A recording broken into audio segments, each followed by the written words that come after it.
jumps. akama yiterera And satani he yavuze jumps the devil. satani yavuze The devil said, ntiyamenya ko satani yavuze and they didn't recognize that the devil spoke. ya nshuti yanje Peter And he yavuze would say, this is my friend Peter who inshuti spoke. yanje Peter yaje kunyibirira My ibanga friend Peter yaje kunyibira ibanga came to tell me the amaze secret. akiterera And then he will forge Akiterera. himself. He would get fashion. And akamukubita umutima then he would get him in the head.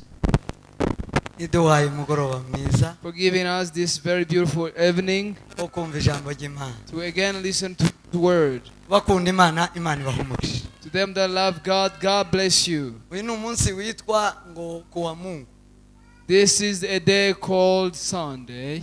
ni byiza cyane It's really good. uko tuwita ariko tuwukoresheje Just the way we call it and use it that way. kujya ni muri bimwe byo gukiranuka It's one of being righteous. hari ibintu byinshi tuzi kubera ko dufite ubukristo bukeya There are so many things that we know about because our Christianity is limited. hanyuma uko ikintu cyitwa ndaba ariko tugikoresha And then you find when something is called and we don't use it that way. iyo udakoresheje ikintu uko cyitwa ubukiraniwe If you don't use something the way it's called, then you've been unrighteous. iyo ukoresheje ikintu icyo kitagenewe ubukiraniwe When you use something not in its original purpose, you've just messed out. iyo ukoresheje igihe kitari cyo ubukiraniwe When you use the wrong timing, you just did the wrong thing. ibyo ngibyo uzobibazwa And you will be asked of that. icyo ni icyaha That sin, gukiranirwa kose therefore unrighteousness, ni icyaha it's sin. niba none ari kuwa Mungu ngo abantu bose baterane If today it's Sunday and everybody should go, kubakunda Imana kubakijijwe to them that love God and who are saved, wamara wowe ugashiraho izindi mipango yawe uyu munsi urapanzwe and then you plan your own plans. It's already planned by uyu God. munsi wo gupanga w'ibyawe kubemera Yesu Kristo wazutse It's a set apart day. ufite iminsi 6 wemerewe gupanga You got 6 days to plan. ufite iminsi 3 wemerewe gupanga You got 6 days to plan. muri iyo minsi 6 twebwe abizera Yesu Kristo In those 6 days, we who believe in Jesus Christ, tukaruhuka umunsi w'isabato we rest on the 7th day. umunsi w'isabato twebwe abizera Kristo The Sabbath day, we that believe in ni Jesus, Yesu Kristo is Jesus Christ. Yesu Kristo yagaragaje imbaraga ze zose zo kunesha Jesus demonstrated all his power of victory, abishyira ku mugaragaro mw'isi and he showed it to the world n'iyinga on Sunday. umunsi w'iyinga On Sunday. umunsi w'iyinga On Sunday. ubu w'Imana And it became a day Ubu set w'abana apart for b'Imana. God. Set apart for the children of God. kubera Yesu Kristo Because of Jesus Christ. iyo ukoze n'iyinga So when you work on Sunday, wakiraniwe you've just did something iyo wrong. n'iyinga washize imipango yawe When you plan your own plans on Sunday, wakiraniwe you've just went in the wrong none direction. Imana ishimwe twebwe ko twabashije Thank gukora God ukuri that you used turakiranutse it in the right way. Imana isingizwe Praise ihimbaza. God for that. Amen Amen. Amen Hallelujah. mukristo umaze gukura neza A mature Christian, azagwana n'ibi biri hejuru tuzi he fights with principalities, yabirangiza and when he finishes it, akamenya uburiganya bwa satani he understands the schemes of the satani devil. ntazana uburiganya ku mupagani The devil doesn't bring schemes of his strategy to a pagan. munumve neza You gotta understand this. satani ntazana ubwenge Satan doesn't bring the skillful knowledge ku bapagani to the pagans. oya No. satani azana ubwenge He brings his strategies kuriganya abakirisitu to deceive Christians, to rob from them. abapagani The pagans, satani ntazabazanaho ubwenge Satan doesn't bring his ways, ku bapagani but to the pagans, satani ndaza yihindura marayika w'umuco he doesn't change to be the angel of light. ku bapagani To the pagans, satani ndaza azana ururimi rwiza he doesn't bring a very good tongue. ku bapagani To the pagans, satani ndaza yihisha he doesn't hide himself. ku bakirisitu But to the Christians, niho satani aza yihisha. that's where Satan changes yihisha himself. kubera iki ku bakirisitu? How does he hide? Why does he hide himself? kugira ngo from the Christians? bakoreshe utuntu dutoya duto. In order for him to use them in the small things. ibyo bibiri isa yita ngo abana b'ingunzu, What the Bible calls the small fox. abana b'imbwebwe, The small fox. abana b'imbwebwe The small fox. baza bonona uruzabibu, They normally destroy the vineyard.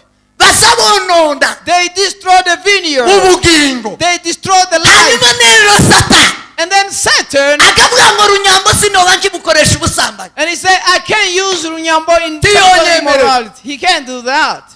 runyambo ntiyoba kimwe inzoga, Runyambo can never drink anymore. ntiyonyemere. It's hard. runyambo ntitwamutekerera igufwa, We can't do anything to this Runyambo. waba umurozi tiyotwemerera. We can't give him ariko witchcraft. runyambo But Runyambo, hari utundi twamukorera. there are small things that we can umubwire do. ngo ninga aje gusura mubyara we, Tell him Sunday to go and visit his cousin. ninga runyambo On Sunday, akama akora ku mugore, and he texts his wife, hungura agasakoshi ka, you can get ready. umugore agahungura And agasakoshi, the wife will get ready. yamara runyambo agafata agasakoshi k'umugore. And then Runyambo will pick the bag of his none wife. turasura binama, And I said, today we gotta visit our cousin. And bakama bagenda gusura binama, then they go to visit the cousin. bagashika kwa binama, And then when they get to the cousin, aramubwira ngo binama uzi none and I say, do you know what cousin? turanywa icyayi, We will drink turarya tea, ibyo we kurya, will eat tea food, turaganira, we will talk. amaze bagatangira. And then they will start. harabaye njyaka, And you know, it has been, ibi birashika n'ibi, this happened and abandi that. ko barahimba, And others are abandi praising, ko barashabutse, and others are praising. abandi ko On the baragira other gutya. side, they are singing. nuko akabakuyemo wa munsi wa ninga runyambo ntabibe imbuto nziza. So devil takes away the Sunday and it makes Runyambo not to sow a good seed. uwo ni satani, That's devil. uwo niwe bita satani, That's what we call devil. uwo niwe bita satani. That's devil. azaza ku bakirisitu He comes in Christians yihinduye, changing colors. yagiye muri donke He goes, you know, kameme can you probably, gushira mu gaciro, if you put in a logic, nakoze research, I've done some research. uwo ni satani. That's devil. satani Devil kubize to the people who started. azahagarara muri donke He started, you know. kameme. You know what? imagine Can you imagine? uzaba umenya ko watewe, Just know that you've been attacked. uwo ni satani. That's the devil. waramunaniye mu kwiba It has been hard for you to steal, ariko ntaguhebye, but he's not giving up on you. azagukoresha duto duto. He will use you in those small stuff.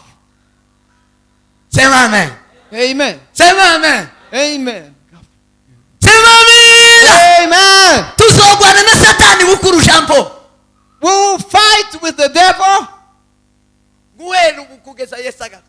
from today until Jesus comes back. tuzomutinda mu binini, We will conquer him in great aje stuff, guhagarara mu bitoya. and he will the small ones. umukristo ukuze rero So a mature Christian, azamenya ko ataratsinda satani, atarasekana na yesu ngo bimane ingoma y'iteka ryose. he understands that he hasn't conquered the devil until the day where they will akavuga ngo rule with Jesus for eternity. naramutsinziriye, And he will say, I defeated him there, ariko ari muri utu duto, but he's right here muri telefone. in the spawn. urewa Where are you, brother? ndi bookshine, I'm in Bookshine. ukumbagaze bookshine, Am I standing on Bookshine right now? ukundi bookshine, Am I in Bookshine? A Bookshine? No. ahandi bookshine. Is he here, Bookshine? No. wowe ukagira ngo ntakibaye. And you think nothing just happened. icyana cy'imbwebwe The young folk kirononye, is destroying the vine. kirononye. It's destroying the vine. icyonona So what destroys? salomo yarazanditse Solomon wrote about it umubwiriza ibice 10, in Ecclesiastes 10. aravuga ngo isazi ipfuye And he said, when the flies dies, ngo izituma amadahano meza anuka nabi. It makes the good water to smell bad. Aho yaravuze mu migani yari umunyabwenge w'igitaka. He spoke in parables because he was a wise man. Arayisobanura munsi. And he explained it Aravuga afterward. ngo ubufafa butoya. And he said, small foolishness, Ubufafa buto. small foolishness, Bwonona. it destroys. Muzi ibyo bwonona. Do you know what it is to destroy? Bwonona iki? What does it destroy? Usome. Bwonona ubwenge. It destroys wisdom. Bukonona icyubahiro. And it destroys honor. None umuntu asigaranye iki? And what is remaining? Nimba ubwenge bwonona. If the mind and the wisdom is destroyed, Icyubahiro kikonona. and the honor is destroyed, Usigaranye iki? what is remaining? Usigaranye. What is remaining? Whew, Ari gisigaye. nothing. Ni iki gisiga? Nothing. Nimba kubwira umuntu mwakagonze guhurira mugahurira kuri stage akakubaza ngo ugeze ukaba uri hano wamara ukavuga bookshine uri hano tuvuge hano.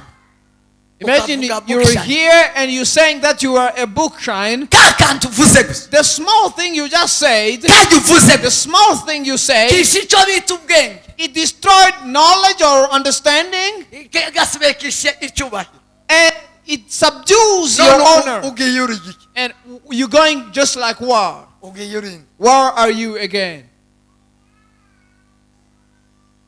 Wahuye na Satani. You've met with the devil. Waramutsinze iriya You hirya. defeated him there, Arakugaritse hano. but he came back here.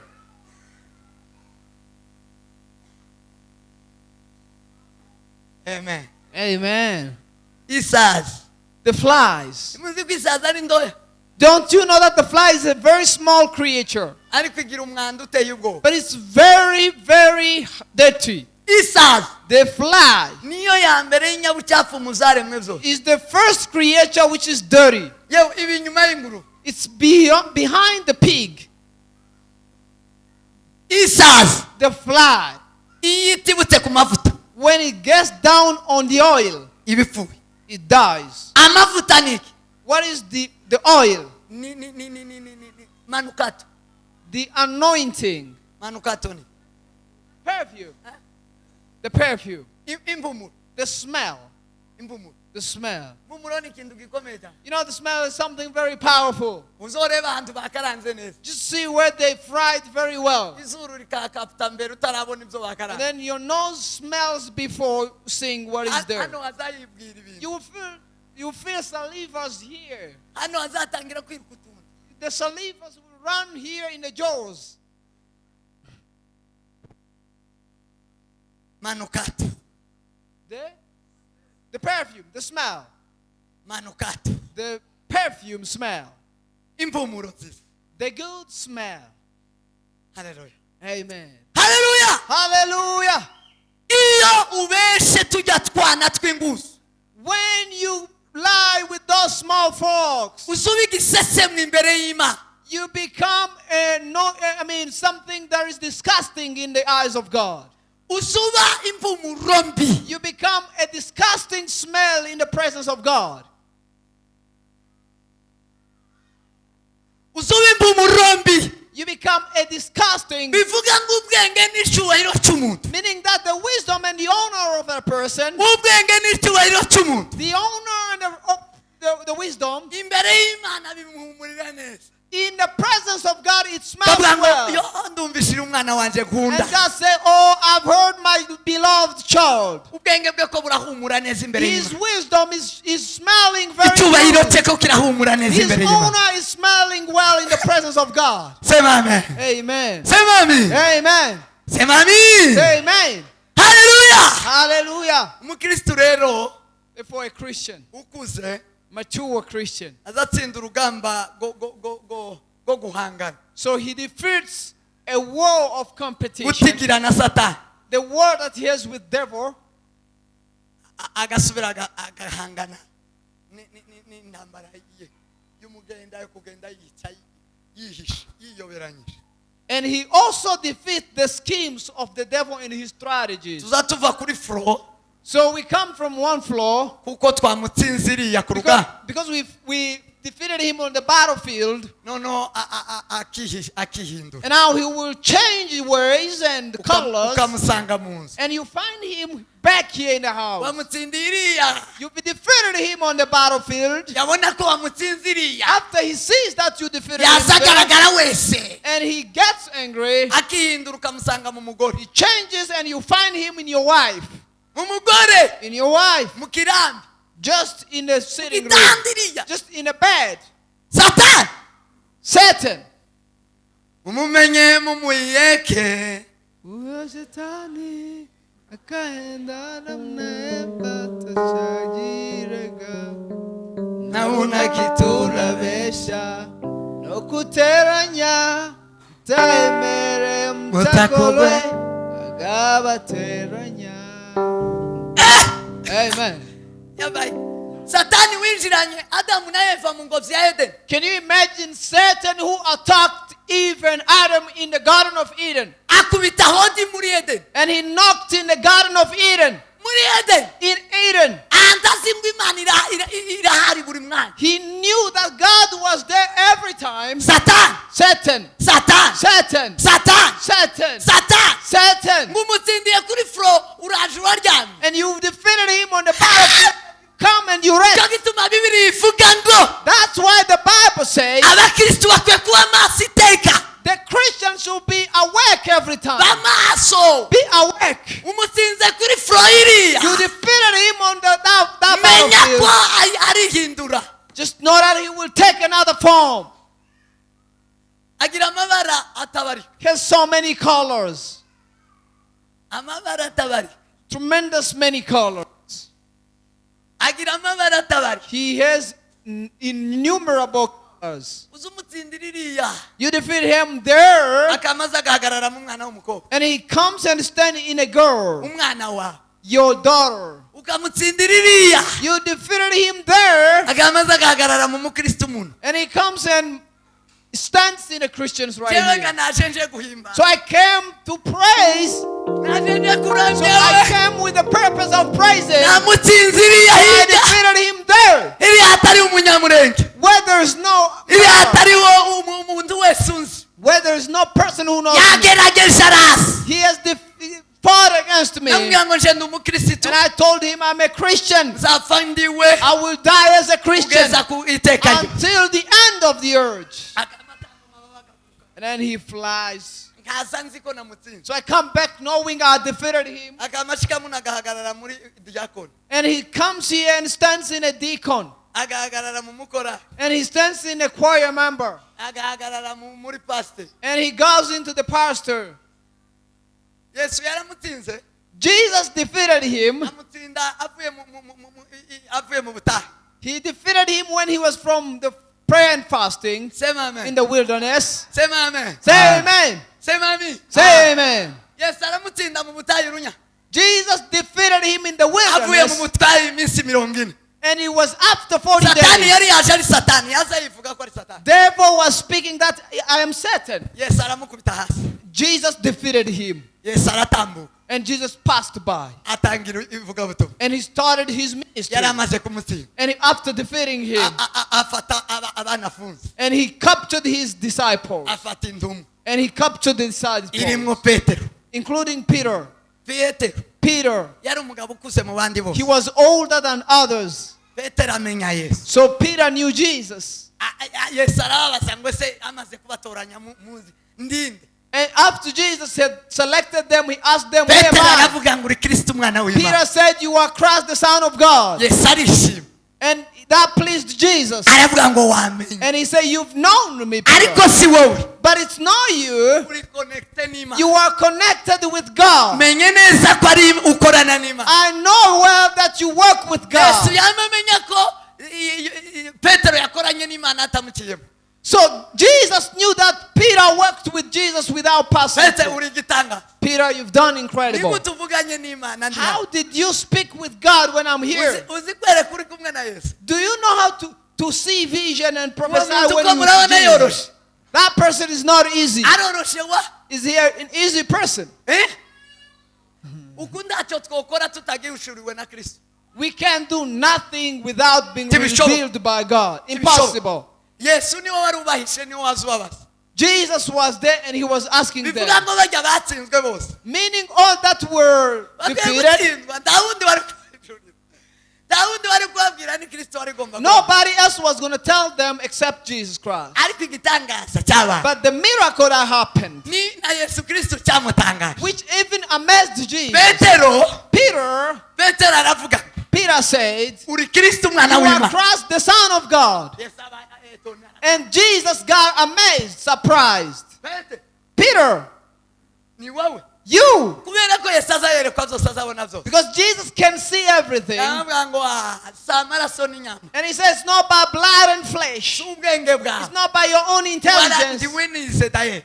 Even you didn't even study. Ni Imana igwishuriye. It's God who revealed to you. None ntukiri Simoni. Therefore, you're no longer Simon. You Petero. are Peter. Uri You Petero. are Peter. Sema amen. Amen. Sema amen. Hallelujah. Uri ibuye Petero. You are the rock, Peter. Simon uri ibuye. Simon, you are the rock. Urafashe neza. You are well grounded. Ugiye guhagarara. You're going to stand firm. Amara umunsi umwe.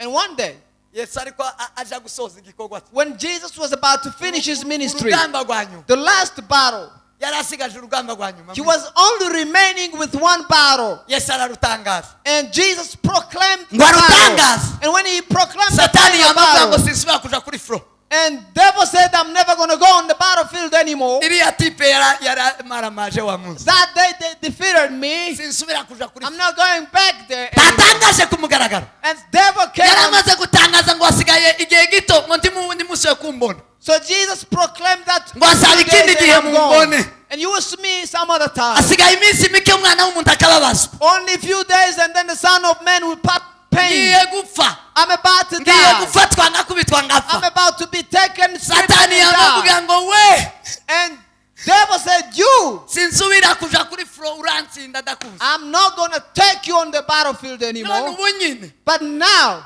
ndihindura. I'm going to change myself. Yama yihindura. He changed himself. Yamaja muri And Petero. he went inside of Peter. Petero uhagararanye na Yesu. Peter standing with Jesus. Imbere da Satani. Before there's no devil. Dawe. No devil. Dawe. No devil. Hari abantu batagitigirana na Satani.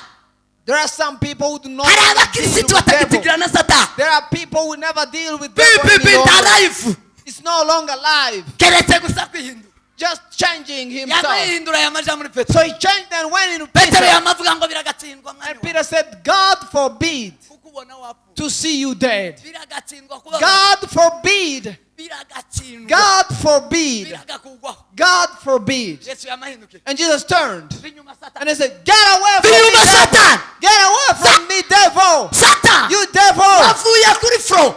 You Satan. left the battlefield. Satani Devil. we. We. You devil. We. Devil. Uri Satani. Devil. Faho. Get out. Binyuma. Get off. Binyuma. Get behind me. Binyuma. Get behind me. Binyuma. Get behind me. Sema amen. Amen. Sema amen. Hallelujah.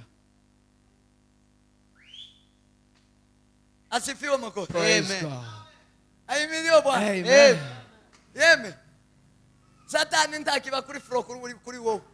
Devil is no longer at the battlefield where you recognized him last time. Ariko yagufatiye mezi. But he has captured or taken measurements Ari for muri you. mugenzi wawe. He's in your neighbor or your friend or your brother or in your wife. Ari mu nshuti. He's in friends. Inshuti. In friends. Yahinduza uvuga ngo inshuti. The one you call a friend. Ariko uzi Petero na Yesu. Do you know Peter and Jesus? Praise the Lord. Aticyubahiro. Hallelujah. Hallelujah. Hallelujah. Birasamokaria. Hallelujah. Meridalide soko Yes. merga. Amen. Via atrusome candirite. Sema amina. Amen. Sema amina. Hallelujah. Glory. Hallelujah. Gudumikani poni gandra forme de glory de satsmeda.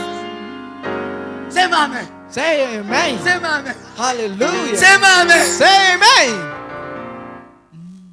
Bwana asifiwe. Amen. Praise God. Kindabwiriza. Am I preaching to somebody here? Atukuze umukozi. Hallelujah.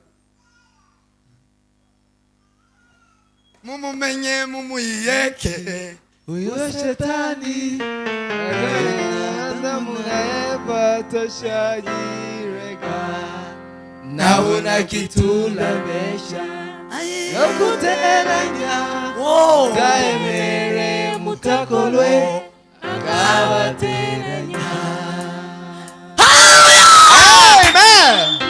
Satani uzuduhindura ibipanga by'indama. Muzi ibipanga by'indama. He turns into the male sheep.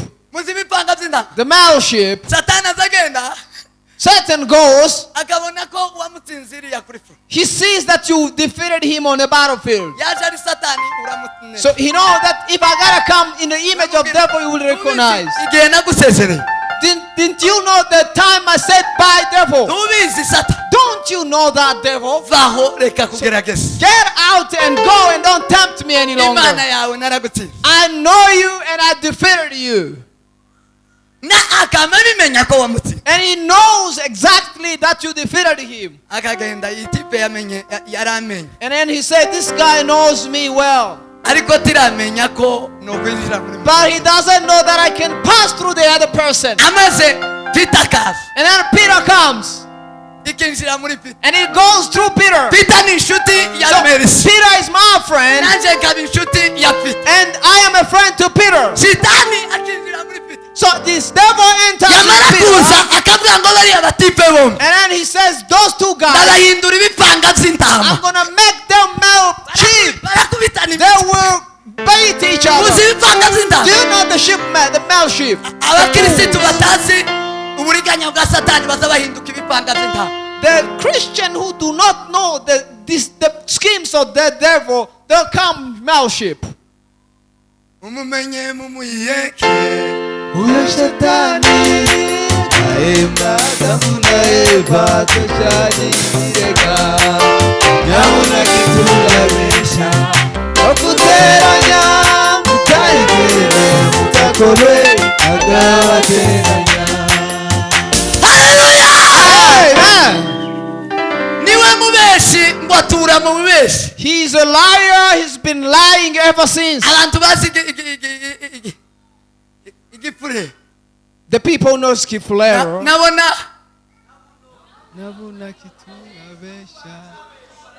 He still Nubu lies. aracyabeshya. He still lies even now. bwira mugenzi wawe ngo n'ubu Satani aracyabeshya. Tell your neighbor he still N'ubu lies. aracyabeshya. He lies even now. N'ubu aracyabeshya. He lies even now. Woo! Hallelujah. Simamina we. Hey, hallelujah. Nabuno kiturabeshya. Nokuteranya mutaimbere mutakolwe agabateranya. Nabuno kiturabeshya. Nokuteranya mutaimbere mutakolwe agabateranya. Hallelujah. Amen. Hallelujah. Yewe Satani Therefore, iyo yavuye kuri fro.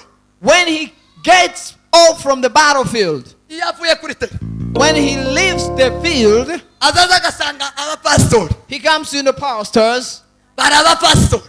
and you know there are pastors, Bafite koro pastorale. and they got this tire of pastors, Bakagira umusaraba. and they got a cross. Zo ni ibimenyetso by'ubupasitori. Those are the signs of a pastorship.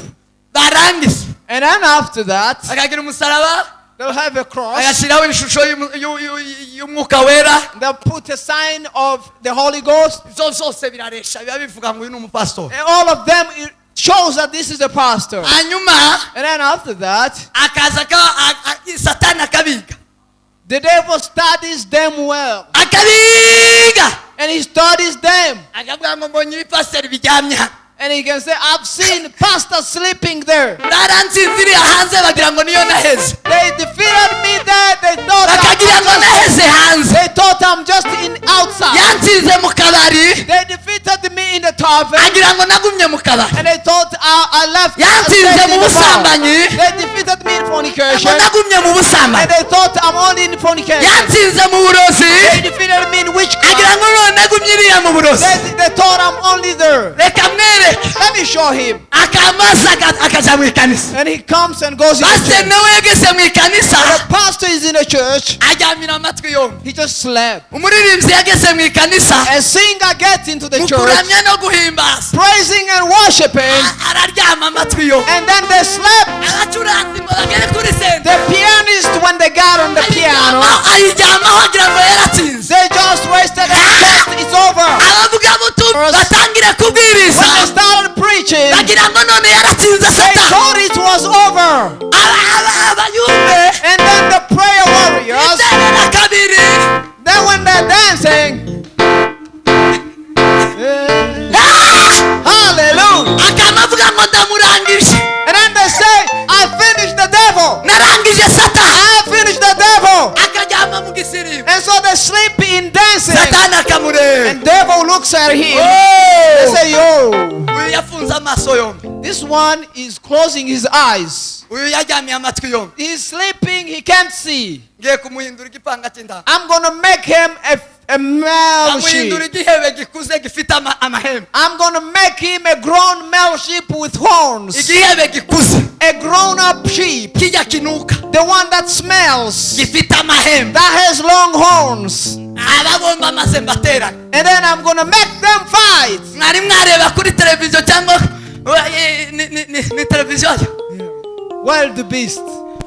no ku ma whatsapp ukuntu baza bateranya ibipanga Have you seen how they Sintama. got bulls and male sheep n'ibihebe by'ihene and the goats, amasekurume the bulls, ibisekurume by'ihene the bulls n'ibipanga by'intama and the male sheep, bijya byabinuka all of them smelling. avuga ngo ndahindura pita And I say, I'm going to turn Peter igipanga into a male sheep. mpindure merisi And I'm going to turn Mercy ikindi gipanga into another male sheep. And then I'm going to join them. amaze abateranya And then they will fight. nabona kitura besha uyoshiteranya ukaremere mutokole agaraderanya akama bateranya And he makes them fight. amaze bagakubitana imitwe And then they will beat each other with their hands. akama yiterera And then he jumps. akama yiterera And satani he yavuze jumps the devil. satani yavuze The devil said, ntiyamenya ko satani yavuze and they didn't recognize that the devil spoke. ya nshuti yanje pita And he yavuze would say, this is my friend Peter who inshuti spoke. yanje pita yaje kunyibirira My ibanga friend Peter yaje kunyibira ibanga came to tell me the amaze secret. akiterera And then he will forge Akiterera. himself. He'll get 5 shots. akamukubita umutwe And then he will kick him in the head. Woo. uyu nawe akiterera This other one will jump. akankubita undi mutwe And he kicks him with another one. ibihebe bibaye ibihebe And then it becomes ibipanga bibaye ibipanga fellowship. setani arateranya Devil is there to make people niba fight. waraje mu ikanisa If you came in a church, niba warakijijwe if you were saved, hajya watsindiye satani bijya wavuyemo where you defeated devil, the things you left, ntiyasigaye hajya he's not only there. ntiyasigaye hajya Not only there. waramutsindiye hajya ariko ntiyasigaye You defeated him there, but he's somewhere else. yariyoberanye He changed the colors. Eh?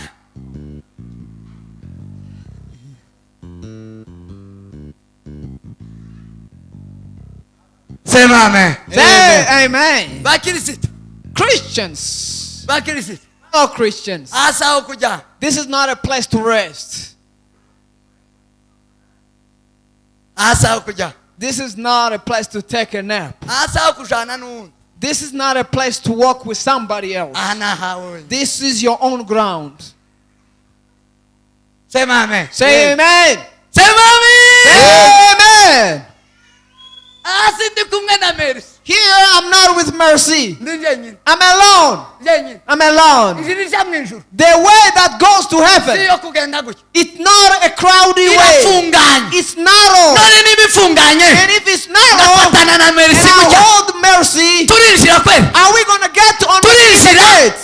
turinjira turinjira Are we gonna get in? turinjira Are we gonna get in? inzira It's ifunganye a narrow way. yo kwinjiramo abantu babiri Can it enter two people? we ni inshuti yanjye ngo yambwiye He is my friend because he talked to me. inshuti yambwiye turi kumwe mu rugendo The friend talked with me. niba And ukunda wenyine is he the only one that loved me? iyo satani yiyoberanyije So when the devil changes colors, aza kwereka ko agukunda wenyine he shows you that he loves petero you. ngo uko yaragaragaje ko ari ukunda yesu So wenyine. Peter was showing that he's the only one that loves Jesus. yesu we Oh Jesus. yesu icyitegererezo cyawe. Oh Jesus. yesu we Oh Jesus. yesu we Jesus. yesu we Jesus. ndagukunda yesu we Love you Jesus. milima yitandara Yes, kurekaida God.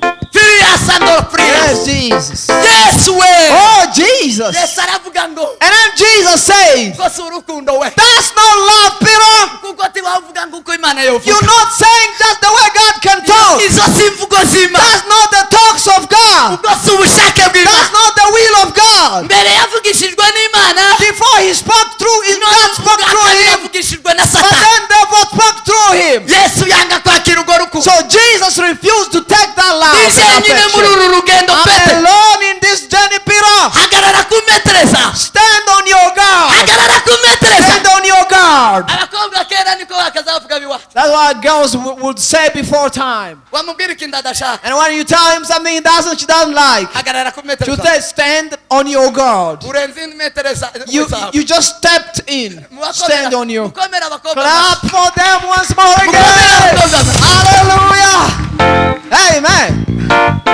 bari barahishuriwe You know they were doing bari great. barahishuriwe They were revealed. They were in revelation. umuntu arashobora kurenga imetero ziwe Somebody can cross their boundaries yamara akakuvogera muzawe and then they will step into your boundary. uba urangaye kujya Then you've been distracted. ariko umuntu uri maso But a watchful person, azamubwira ngo nturenga imetero zawe he will tell you, don't cross your boundary. hagarara ku metero zawe Stand on your boundary bwira limitation. mugenzi wawe ngo hagarara ku metero zawe Stand on your guard. hagarara ku metero zawe Tell your friends, stand on your guard. hagarara neza Stand on your borders. haleluya Amen.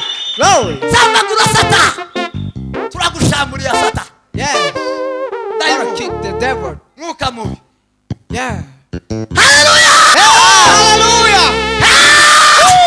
Glory to God. Hallelujah. bibiri iravuga ngo The Bible says salomo umunyabwenge w'umuhanga the wisest man Solomon na pawulo and Paul, abo ni abanyabwenge bagaragaye muri bibiri they are wise men that are shown in the Bible. salomo yaravuze ngo Solomon said hari abo satani igiye gufata there are people that devil is about to capture ibasige and he will anoint them ase neza and they will look good agira iminwa myiza and they will have good lips. ngo yoroshe cyane I mean soft lips. ariko uramenye But be careful. uramenye Be careful. iriya minwa isize amavuta Those lips with anointing ni uburiganya bwa satani is the schemes of the devil.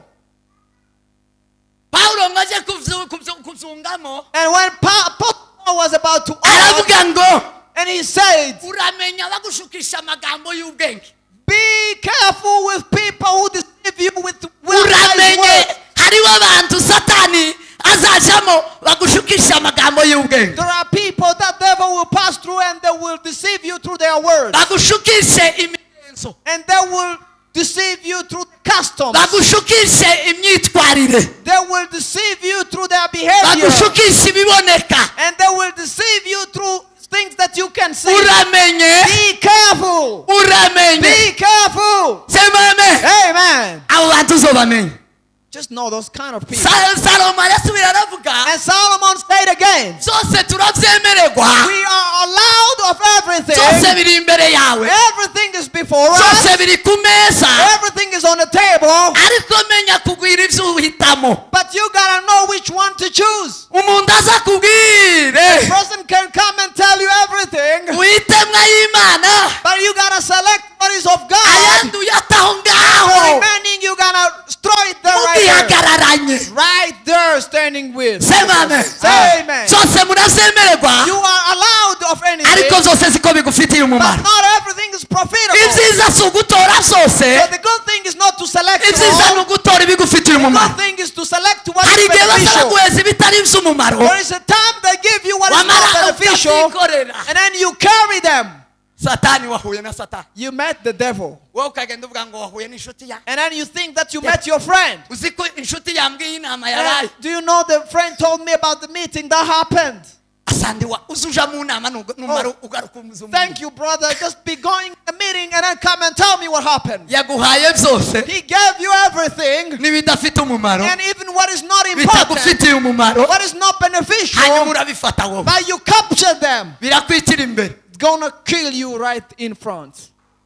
Satani yakunyokeje, The devil has gotten you. yaguteye, yaguhamije, He's gotten you. aragwa hari imbere, You arapfunama, might die in front there. arapfunama hari imbere. In front, he might get you. Urapfuna. You gotta collapse somehow. Satani The devil, azaganira, he talks. n'umuganiriza. He's a talkative person. Iyo yavuye kuri fro azaba umuganiriza. So when he's Iriya kuri fro aba yitwaje imicumu, uducumu n'amacu. on the battlefield, he has arrows and spears. Ariko iyo yavuye kuri fro But when he's out of battlefield, azarambika uducumu n'amacu, he puts the spears and the arrows down, akazana ikiganiro cyiza. and he will start to talk in a good conversation. Ni sheri shushu, And he says, Shuri Shushu, my friend, my friend, my friend, my friend, my friend, my friend, my friend. my friend. Hey! Hallelujah! Tindwa Satani wa Hallelujah! yakuye benshi mu makorari, He's taken somebody yakuye benshi out mu of choirs. makanisa, yakuye benshi somebody in mu the church. yakuye benshi mu kiyumba, He's taken yakuye out benshi mu somebody miryango, prayers yakuye and benshi mu families. nshuti, In friends. yabatandukanyije He n'inshuti, scattered them and yabatandukanyije separated them from n'abavandimwe, heaven. yabatandukanyije n'abavandimwe. He separated them Yavuye from the kuri family. flow. He left from the battlefield. yarambitse uducumu n'amacumu, He dropped the arrows and the afite spears. ikiganiro, And he has a afite conversation. He ikiganiro, has a conversation. afite imvugo nziza. He's talking in a good way. mumumenye mumuyiyeke, Huyo shetani naenda Adamu na Eva tashagirega nabona kiturabesha, no kuteranya utayemere mutakolwe agabateranya. Bwana asifiwe sana. Amen. Bwana asifiwe sana. Amen. Ko murashambulia se nguko, Are you? ko murashambulia, Are you nimushambulie, capturing nimushambulie. Glory to God. Sema amina. Amen. Bwana asifiwe, Bwana asifiwe. Praise God. Bwana asifiwe, Bwana asifiwe, Bwana asifiwe. Praise God. Satani yavuye kuri fro, He left the battlefield. ari mu nzu y'inshuti, He is in the house of a friend. ari hagize umwera icyayi, That way you normally take the tea. azana kugaburira. And he will even feed you. Uri wowe uri mu ikanisa, Just somebody in a church. yavuye mu nshusho ye ya Satani, He left in the image of the devil. ari mu nshusho y'inshuti yawe. He's in the image of your own friend. Ni inshuti niyo igufite. Your friend have you. Umunyabwenge yaravuze, A certain wise man said, aravuga ngo mbwira inshuti yawe ngira nkubwire uwo uriwe. tell me your friend and I'm going to tell you who you are. Mbwira inshuti yawe pi, Tell me your friend nimara ndatora Peter utanyibwiye. and I will tell you who you are, Peter. Satani yavuye iri, Devil left the battlefield. ari mu nshuti yawe niyo igufite. He's in your friend because you're in the hand of your friend. Inzira yo kuja mu ijuru, The way to heaven. Yesu niwe nshuti nziza gusa. Jesus is the only Yesu good niwe nshuti friend. nziza. Jesus is the only good Yesu friend. niwe nshuti nziza. Jesus is the only good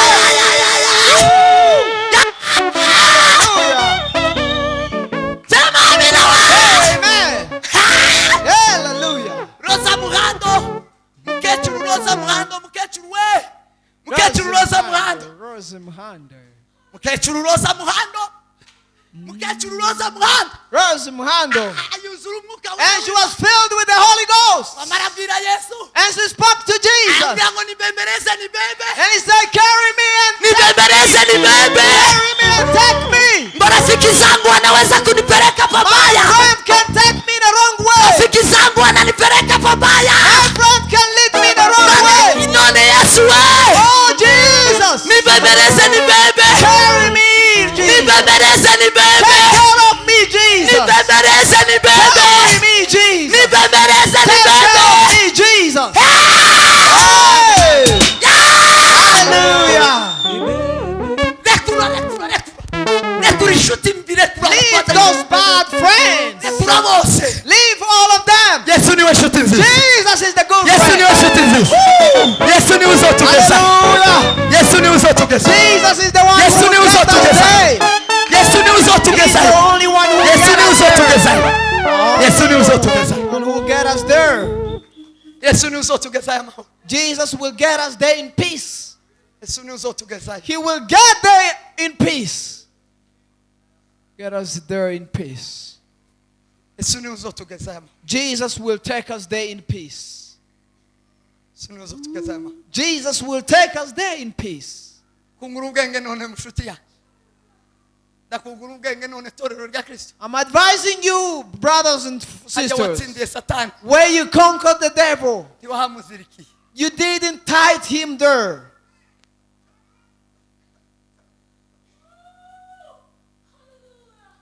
Ndakungura inshuti, ndakungura ubwenge inshuti yanjye. I'm gonna advise you, brother and sister. Satani Devil, afite ishusho nyinshi. he has so many scholars. Ndakungura inshuti yanjye. I'm gonna counsel you, brother. Satani ndakibakure. Devil is no longer far away. Umwanditsi w'ibyahishuwe yaranditse. The writer of Revelation Abwira ariya said, matorero. speaking to the Kiri churches torero arabibwira ngo and telling churches that umenye ko aho indebe yawe iri niwe aho uri niwe indebe ya Satani. just Ni know, ubwami bwa Satani. just know that where you are, the seat of the devil, Aha ni mu bwami bwa Satani.